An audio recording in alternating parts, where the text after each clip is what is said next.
অভিষেক বন্দ্যোপাধ্যায়ের সমালোচনায় সরব হয়েছিলেন কল্যাণ বন্দ্যোপাধ্যায়। গতকাল 21শে জুলাই এর মঞ্চে কল্যাণ বন্দ্যোপাধ্যায়ের সঙ্গে মমতা বন্দ্যোপাধ্যায়ের তীব্র বাদানুবাদ। কল্যাণ বন্দ্যোপাধ্যায় দীর্ঘক্ষণ ধরে ভাষণ দেওয়ায় বিরক্তি প্রকাশ করেন তৃণমূল নেত্রী। আপনারা অনেকে আহত হয়েছেন। নমস্কার। নেত্রী মমতা বন্দ্যোপাধ্যায় মঞ্চে এসেছেন, অভিষেক আছে।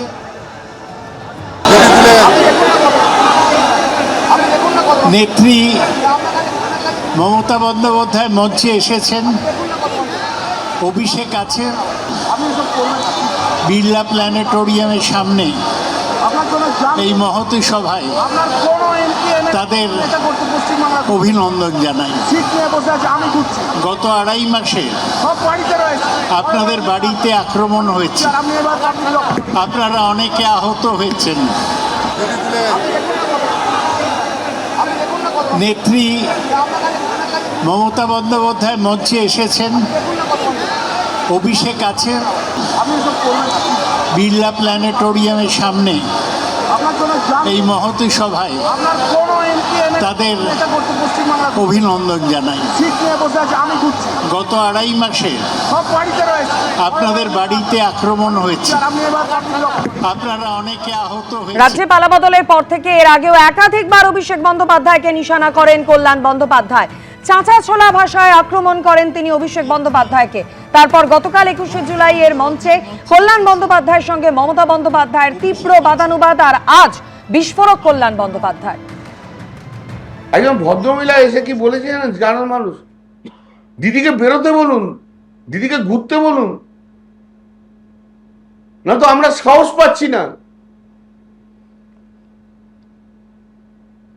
অভিষেক ব্যানার্জি কি করছে?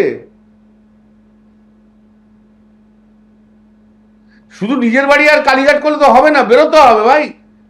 ডিম খায়, লাঠি খায়, ঝুল যাই খায়, গালাগাল খায়, এটা তো রাজনীতির অঙ্গ।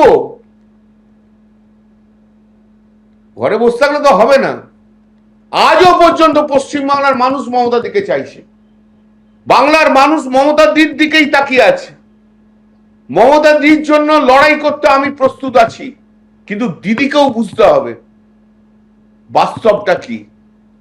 দিদি যদি বাস্তব না বোঝে, তাহলে দিদি যে দল তৈরি করেছে, দিদি নিজের হাতে সেই দল শেষ করবে। কল্যাণ বন্দ্যোপাধ্যায় দীর্ঘক্ষণ বক্তৃতা করায় মমতা বন্দ্যোপাধ্যায় বিরক্তি প্রকাশ করেছিলেন। আর তারপর আজ কল্যাণ বন্দ্যোপাধ্যায় বিস্ফোরক মন্তব্য করলেন।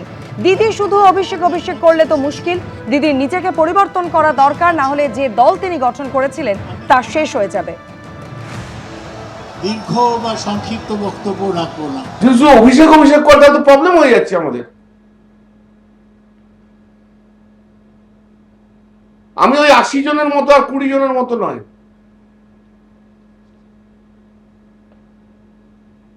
মানুষও আমাকে ভালোবাসে, এটুকু মেনে নিতে হবে সবাইকে।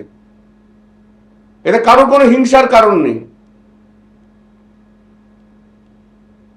আমার জায়গায় চলে যাচ্ছে, এটা যদি কেউ ভাবে তাহলে তার শেষ, এমনিতেই শেষ হয়ে যাচ্ছে।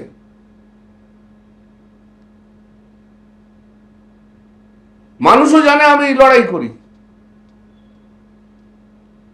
বিজেপির বিরুদ্ধে লড়াইটা আমি করব এবং দলের থেকে করব। এদের মতো আমি নই যে 80 জন চলে গেছে বা 20 জন চলে গেছে, দরকার হলে দলের মধ্যে ঝগড়া করেও করব। আমিও কাল থেকে অনেক টেক্সট পাচ্ছি, অনেক মেসেজ পাচ্ছি, অনেক ফোন পাচ্ছি, দাদা দল ছেড়ে যাবেন না। আমি ছাড়ে যাবো কেন?